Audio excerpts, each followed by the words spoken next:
मिश्रा जी, गौरव जी बहुत स्वागत है आपका।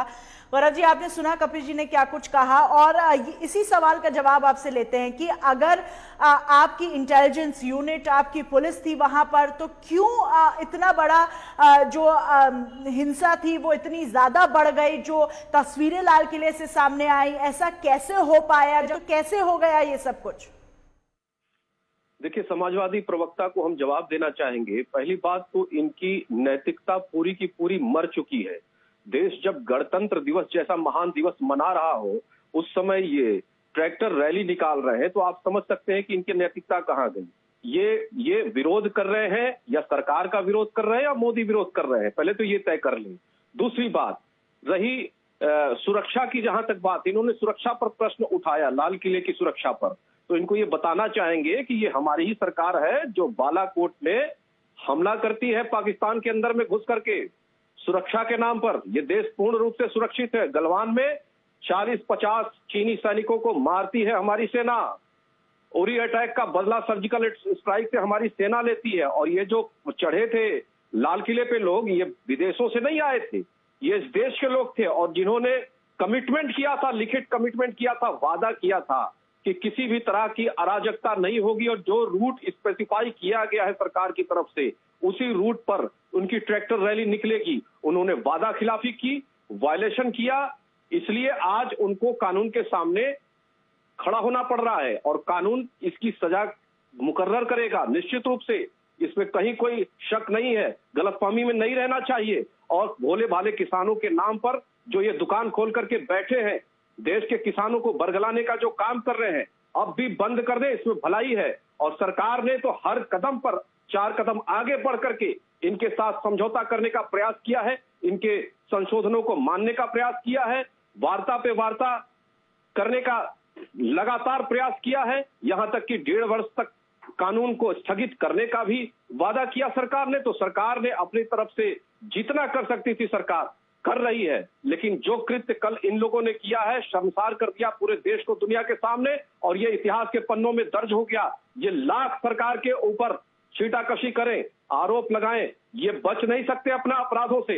इन्हें बचना नहीं चाहिए, इन्हें स्वीकार करना पड़ेगा। इन्होंने जो पाप किया है उससे ये बच नहीं सकते, ये दंड के भागी हैं, और दंड इन्हें मिलना ही चाहिए, और कानून निश्चित रूप से दंड सुनिश्चित करेगा।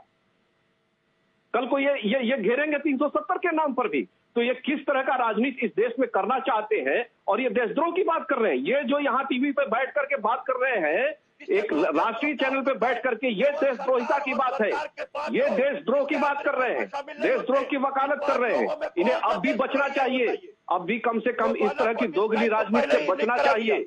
यही भारतीय स्वस्थ राजनीति की डिमांड है। गौरव जी से सवाल लूंगी। गौरव जी, जिस तरीके से किसानों द्वारा लगातार कहा जा रहा है कि उनका आंदोलन जारी रहेगा, जब तक बिल वापस नहीं होगा आंदोलन जारी रखेंगे, तो अब आगे क्या करेगी सरकार? देखिए, ये भटका हुआ आंदोलन है, सच्चाई ये है। आंदोलन को स्वयं नहीं पता है कि उनकी डिमांड क्या है। जब सरकार कह रही है कि तीनों कानूनों में कमी बताइए, उसकी तकनीकी जांच करिए, उससे ये भाग रहे हैं। संशोधनों पर भरोसा नहीं कर रहे हैं, सुप्रीम कोर्ट पर भरोसा नहीं कर रहे हैं। तो आखिर एजेंडा इनका क्या है? एजेंडा इनका यह है कि इनके बेचैनी सता रही है कि ये सरकार कैसे हटे। इन्हें लग रहा है कि 2024 के बाद भी ये सरकार जाने वाली नहीं है।